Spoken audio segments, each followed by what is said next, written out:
becoming a strategic partner with them and they with us has allowed us to not only mobilize our Axiom equipment on their payment platform, but it's allowed them to employ their own unique secret sauce.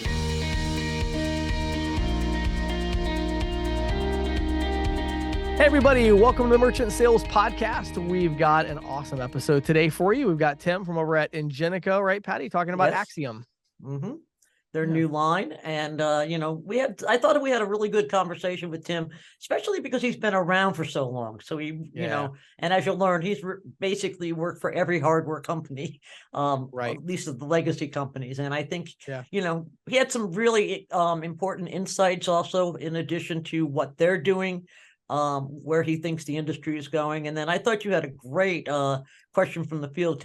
Would you like to give a little we just kind of follow. Yeah, we followed up that interview, and I will tell you, listen to that whole interview. It's actually very interesting because there's some trends that I think we're maybe missing in the ISO agent community as far as card present. And so I really highlight that in the questions from the field, and I talk about the coming explosion in card present ISV solutions, and how the technology like Axiom from Ingenico is really gonna have an impact on that. So, and then tell us about the Insiders today, Patty. On the Insiders, we talk about the Consumer Financial Protection Bureau and its efforts to regulate non-bank payments companies. And this is just sort of the start of something, I think.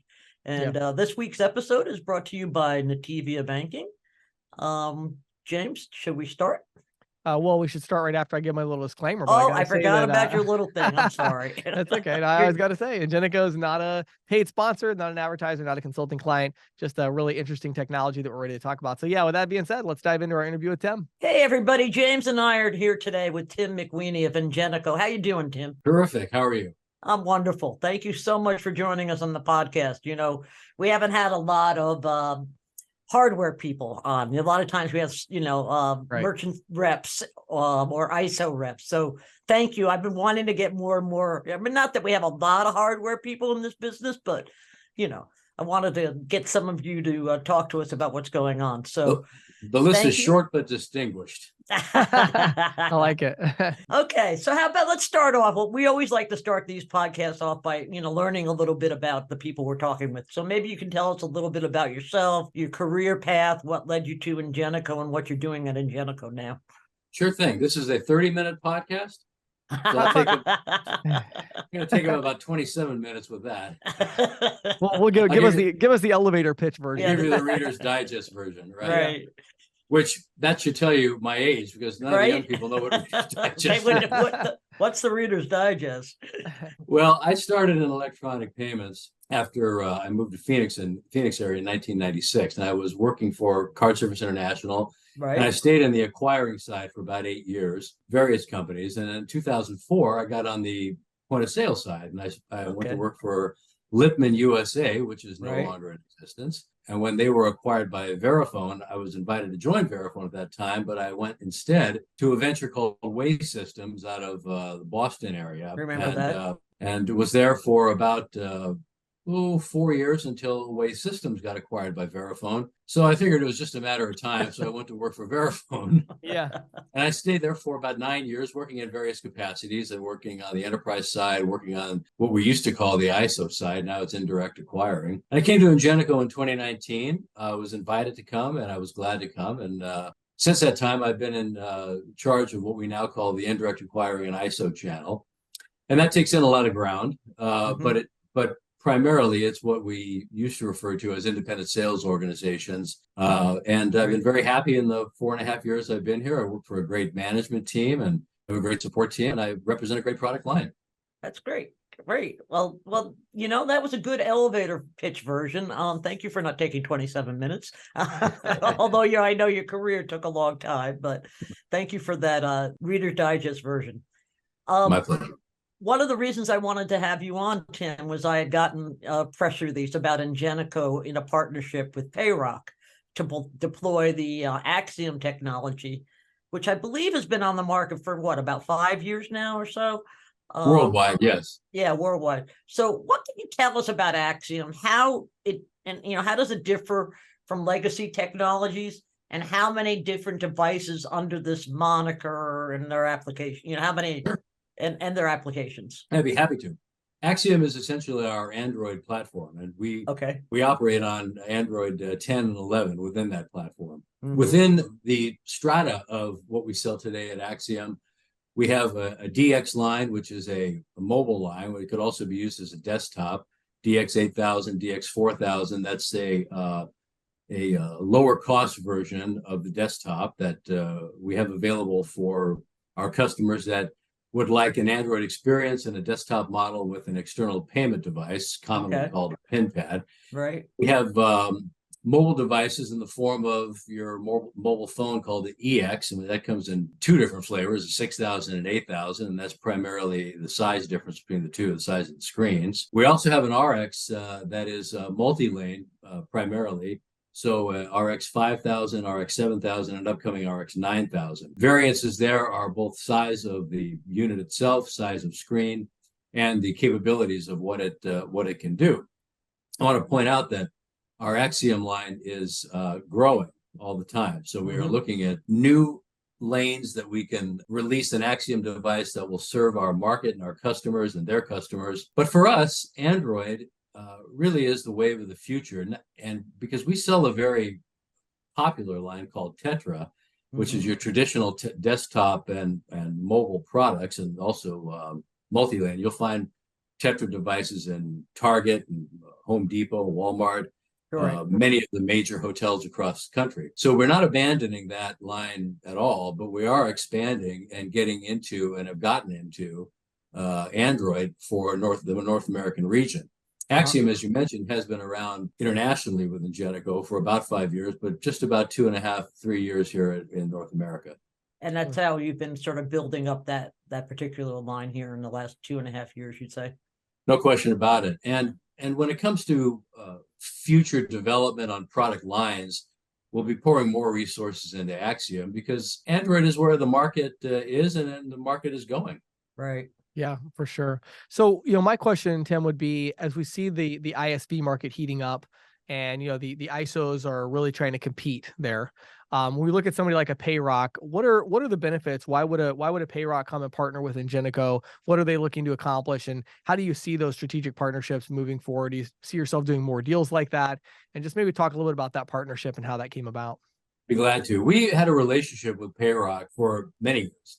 On the Tetra side, we've expanded that, and Payrock is a strategic but also a very important partner for Ingenico because it goes beyond selling product, putting in a payment application, selling to a merchant. It has to do with the Payrock business model, and Payrock is a very good example of what I said of a company that used to be termed an ISO. Payrock doesn't define themselves as an ISO at all. Right. They define themselves as a multi-platform international payment processor, and they are.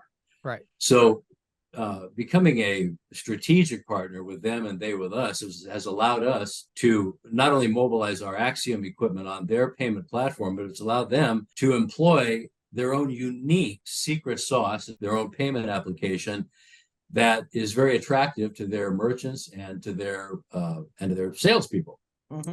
This also allows us with Axiom to get involved in cloud-based services such as what we have called Payment Platform as a Service, or PPaaS. And that's a cloud-based system that has many partners that are within it to allow for things like alternative payment methods and loyalty programs and on and on and on, estate management, et cetera.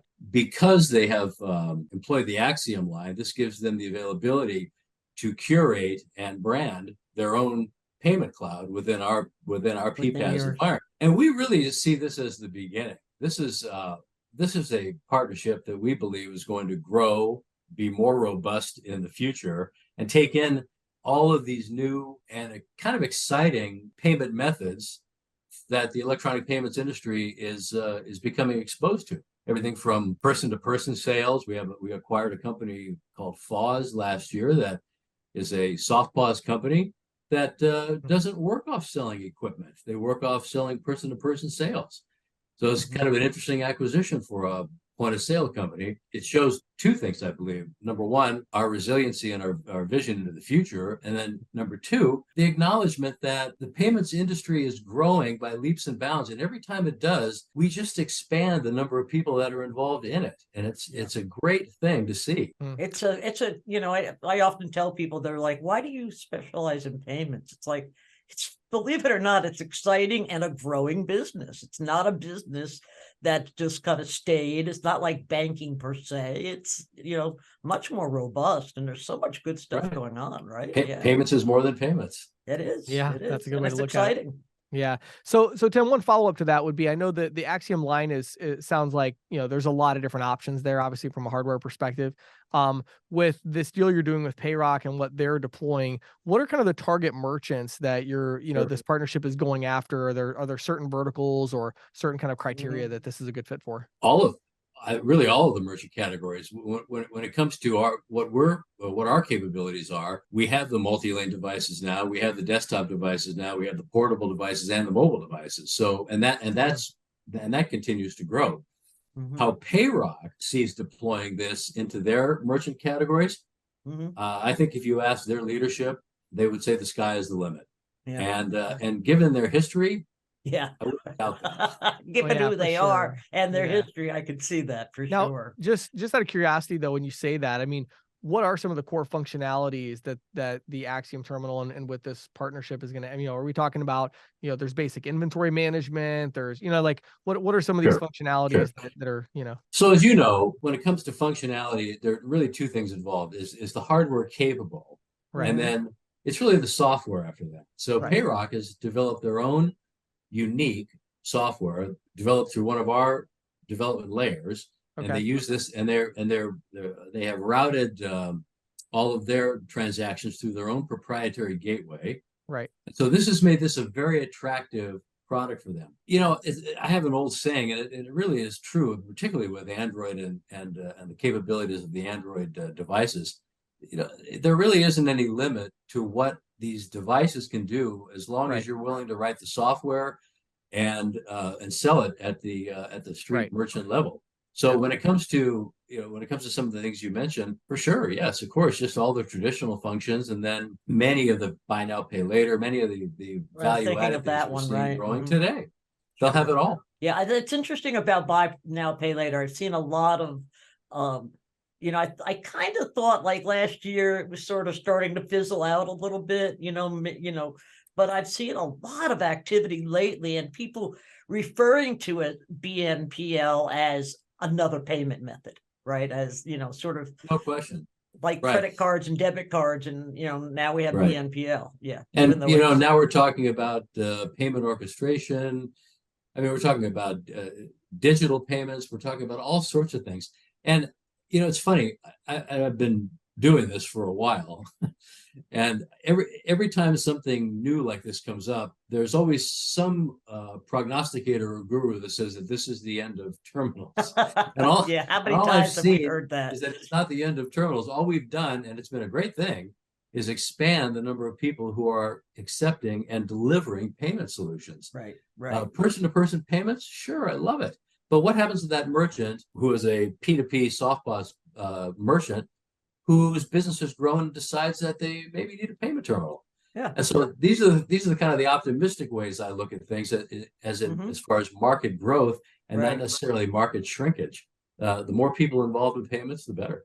I agree. And I think that, you know, in the early days when some of these P2P things came out, people were in the traditional payment space were saying, oh, no, we can't let that creep into the point of sale. And it's like, why not? You know, it's just one more option. I mean, I mean, I remember years ago, an agent telling me merchants just want to sell stuff, you know, and it doesn't matter what they bring it up on. They just want to sell stuff. And he would tell me these stories. He's like, I go in and I'd be calling on a shoe store and the guy would be looking at me going, you're size 9.5, right? I have that shoe. Now all they have to do is look up your loyalty record, and they can tell you things you didn't know about yourself. Didn't even know. Yeah. Well, you know, Tim, there's been a lot of momentum over the last several years towards selling POS systems. Sure. That's led that, as you've sort of suggested, some people suggest the days of terminals are, fading out. But I know you just spoke to this, but maybe you can go in a little more depth in terms of how significant is the terminal from Ingenical's perspective, and where do you see things headed over the next few years? Well, I think you're right on with the growth of the POS system. Oh yeah. Two of the leaders in this industry are Clover and Square. There are many others, Toast, of course. Then in our world, Shift4, North American Banker. I mean, there's enormous. They have gone off mostly and developed their own systems. Many of my indirect acquirers and ISOs can't afford to do that. So what we're seeing here is a growth in the request for an off-the-shelf point-of-sale system that one of our customers can take, have it certified on a payment platform, and go with. And part of that system involves, of course, the payment device. Right. And you can't be locked into just one payment device. You have to be able to be flexible to the not only to the merchant but to the ISO's needs on what the particular location is needing and how many payment devices versus how many tablets versus how many printers.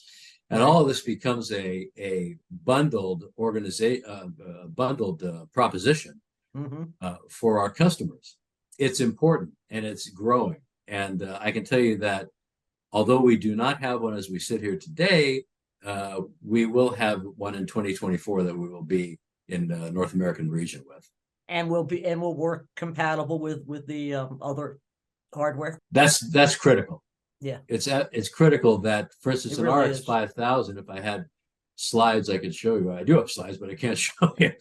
An RX 5000 is a small mobile device. An RX 7000 is a multi-lane, much like the Lane 7000s that you've seen at Home Depot. The RX 9000 is a larger tablet device, but each one of these, either has their own payment system or would be used with a point of sale system. Okay. So flexibility is absolutely needed because because the ISOs are going to be selling to many different merchant types, and a point of sale system is attractive to merchants, but they can't be bogged down with it either because, as you said earlier, merchants just want to sell stuff. Yeah.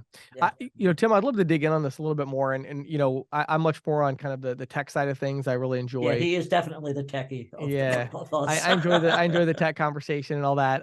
We may be enduring long periods of silence here, though. That's fine. It's a generational thing, Tim. Right.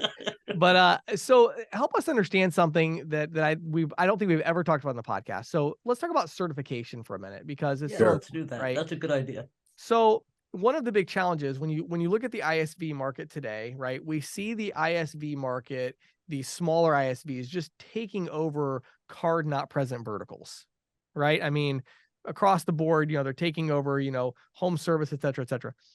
But when we talk about physical location, businesses, retail, restaurant, the smaller players historically have been at a pretty big disadvantage there, because unlike in a card not present world where I just have to make some kind of web application, now it's like, well, wait a minute, I have to provide an interface, a piece of hardware at this location.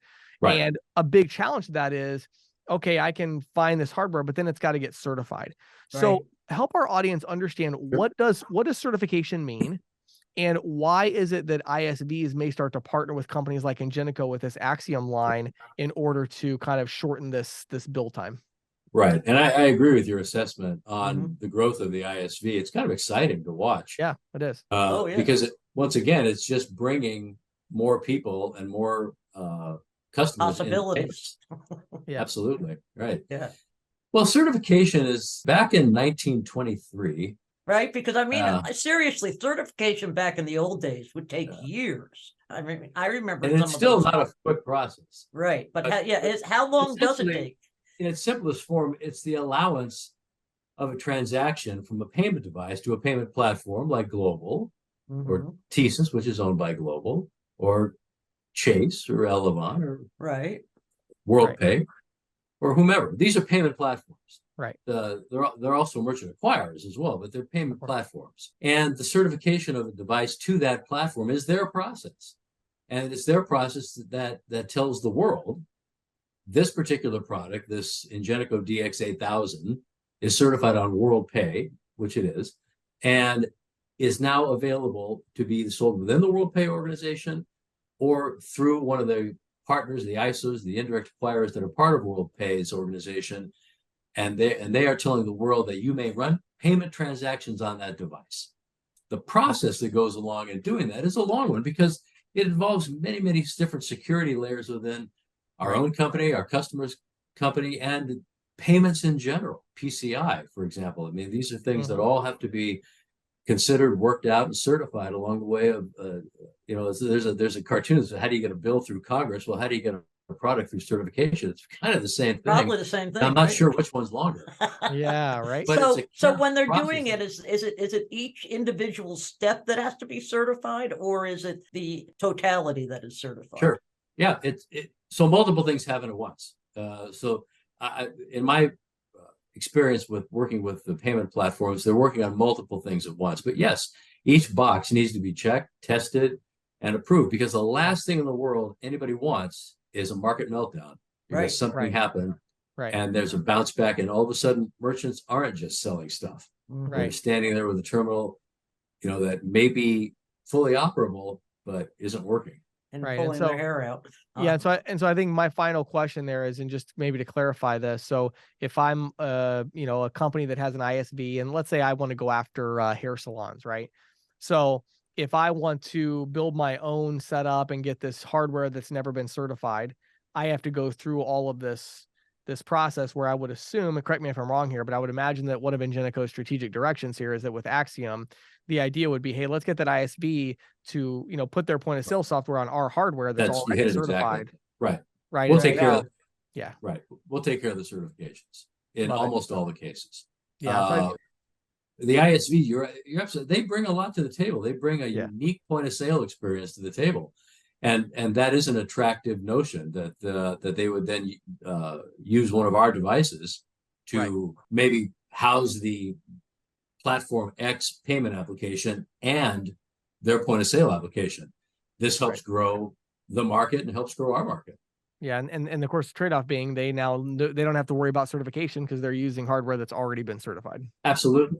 Right. It wouldn't work elsewise. Well, this has been really, really enjoyable, Tim. I hope it's been enjoyable for you. I certainly learned some things. I got a feeling James did too. For folks that want to learn more about Ingenico generally and Axiom in particular, where might you send them? Well, you can send them to our website, which is basically ingenico.com US, or they can email me. I'm at tim.mcweeney@ingenico.com. And I'd be happy to help anyone who has any questions about any of our devices. We're actually more than just Ingenico Axiom and Ingenico Tetra. We do Mobi, and we do our professional services are out there. And this payments platform as a service platform is an exciting thing for us because we're bringing in many service providers from many different verticals into one payment cloud. So it's an exciting time to be here. It's an exciting time to be in payments. It really is. Tim, thank you so much for your time today. Really appreciate it. Great information. I appreciate your time. Thank you for having me on, and wish you both a very happy Thanksgiving. Thank you, Tim, and you too. Today's episode is sponsored by Nativia Banking. And today I want to talk to you about earning residual on your merchant's payables, right? So nice. Yeah. So Patty, we always think about interchange as an expense for our industry, which it is, right? For the ISO. Right. You bring in a certain amount of processing volume, and then you got to, wave goodbye to the interchange revenue. However, then once that money goes into that merchant's bank account, what are they going to do with it? Well, they're going to spend it, right?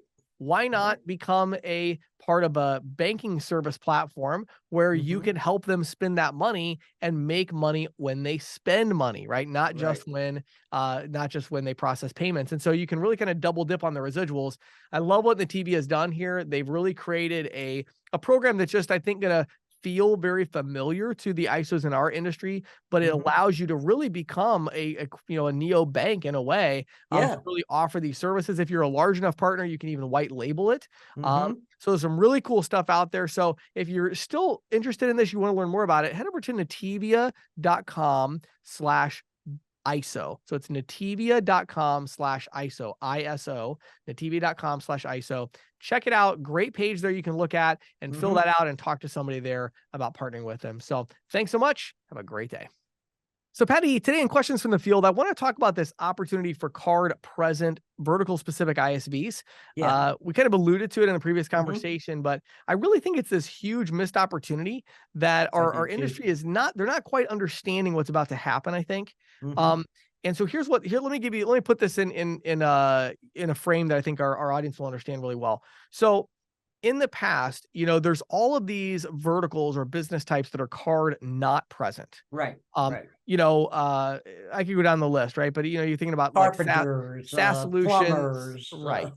All of these, right? All that, yeah. And let's face it, I mean, the ISO agent community hasn't actually been terribly successful at getting those merchants anyway. And so because there wasn't a lot of competition there, what happened is those businesses were very underserved from a software perspective. Right. And so there was this explosion of these small ISVs that are like, hey, we've got the perfect solution for you if you're a card not present, kind of like you with your with my self-storage software. Self-storage software. Yes, exactly. Property management, that sort of thing. So however, there's been this huge barrier that's existed in terms of, okay, if my company wanted to build our next ISV to go after card presence. So let's say my company, I wanted to build a software that was going to target hair salons or something where there's definitely a card not present, as far as the appointment scheduling, but there's also a card present, we need an interface, or even something more complex, like a really, point of sale system or something for a restaurant. To do that, there was this really high barrier because not only would we have to create this software that would traditionally be even a little more complex than a card not present, just as a general rule, but then we also have to get this hardware. Then we're going to have to figure out how to do like the computer programming involved in getting hardware to work is just a lot more challenging than getting it to work in a web application. Sure. Then on top of that, we got to get this hardware certified with whatever, which is always a pain. Yes. Oh, and it could take a year or two, right? So you're just seeing it's a huge additional cost or barrier. But what we're going to see with programs like Axiom, like Tim just talked about, and a lot of the hardware companies have something similar now, is that these platforms are developing now to where it's actually going to be about as easy. It's a very minimal difference between the card not present and the card present. Right. Now, why that's important is I don't think our audience quite understands the increase in competition that's about to happen. Because already it's like, well, yeah, there's a few, there's some vertical specific point of sale solutions out there for pizza shops. Right. But in 5 years, there's going to be another 150 of them. Right. Because there's so much value there. Right. And these ISVs are going to develop. And so it's going to go into like deeper niches. It's not going to, it's going to be like the fast food pizza, the Italian restaurant with pizza, the upscale Italian restaurant that has pizza. Right. And so what we're seeing today is, a lot of the big successful point of sale companies out there, they're selling to food service businesses. Well, they need to watch out because they're going to have massive competition there's going to be an ISV that is designed for food trucks. There's going to be an ISV if there isn't already. Well, there is. And again, there's no doubt, but I mean, there's like maybe a few, right? But what's going to happen is the bar gets lowered. We're going to see the same thing that we're seeing in the card not present world. I mean, again, self-storage, using that as an example. I mean, we're doing really well there now, but I mean, when you go and look at our competitors for self-storage management software, I mean, there's like 60 companies. And this is a tiny, tiny little, there's like 50,000 people you can sell in this whole market. And yet there's like 50, 60 competitors, right? It's insane. Wow. Well, that's insane, think about how many hair salons there are, how many nail salons there are, how many fine dining restaurants, right? I mean, it's hundreds of thousands and in some cases, right? So it's a massive market. And so what you're going to see is you're going to see a lot of small startups that are like, well, hey, wait a minute. If we don't have to figure out a supply chain and certification for hardware, and all we have to do is build into somebody's API, and we have a device with a screen, and we can just say, here's what we want the screen to look like. Well, okay, let's go. Now it's going to cost us a tenth of what we thought it was, and it's going to take us a tenth of the time. So you're going to see an explosion of innovation around card present. And I think Axiom is a really good example of that. So again, if you're an ISV, as a really good example, I mean, for our company, for CC Storage, I mean, when we started it, we were like, we already saw these trends happening. And so we're already planning our card present device that, may not be coming out in a month, but, down the road in a year or two, we're going to be wanting our self-storage property owners to have a device at their location that has their little sitemap up on the screen and they can do stuff with it. And when people come in, they have a really easy experience to rent their unit or whatever. So it's just going to be a lot easier, I think, down the road here as we move forward. And that's a trend I think we should have our eye on. So, James, this week I have a news that's not exactly fresh news in that we sort of saw this coming. Okay. The Consumer Financial Protection Bureau has announced a plan for regulating big tech, or I should say big tech's payments plays. Okay. That's a tongue twister, mouthful. But yeah. The Consumer Watchdog Agency has said that the likes of Apple Pay and PayPal have gained significant market share in recent years, blurring the lines that traditionally separate commerce and banking. Yet none of these big tech firms that are operating in the payment space receive the same regulatory scrutiny as, say, banks or credit unions. Sure. So the CFPB has been scrutinizing big tech for a while. Last year, they ordered Amazon, Apple, Facebook, and Google to hand over information on their payment systems plans. And they were going to be doing an analysis, they said, of how these firms gather and use customer information. So I would suspect that beyond this rulemaking, there's going to be additional rulemaking. Oh, yeah. Last year, the Consumer Watchdog Agency ordered, excuse me, I just said that, but in a speech in October, I meant to say, the agency's chief, Rohit Chopra, expressed concerns about the extensive collections and uses of customer information that these companies do. And earlier this year, they issued a consumer advisory that cash stored on payment apps are not insured deposits. Wow. Yeah. Right. Okay. Now, it's interesting because you and I might know that, but I think there's people out there that just don't get that, Yeah, sure. So the proposal that was just issued would subject non-bank financial companies handling more than 5 million transactions a year to the same rules that large banks and credit unions follow. So, like the Durbin Amendment would be a prime example, the EFT Act, the Reg CC. About 17 companies are expected to be covered by the rule.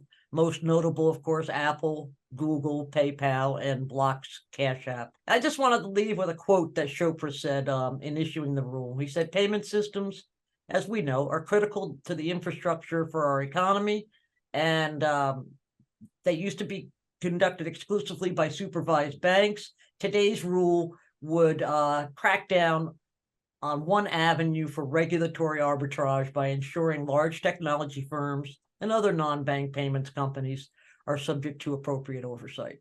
And I think that's something we can all agree on. I mean, it's one of those things I think that bothered me early on about things like PayPal and Block was, these guys are getting a lot of market share and they're not really being, regulated as banks would be regulated, as credit card companies would be regulated. Yeah, good stuff. Wow, very interesting, Patty.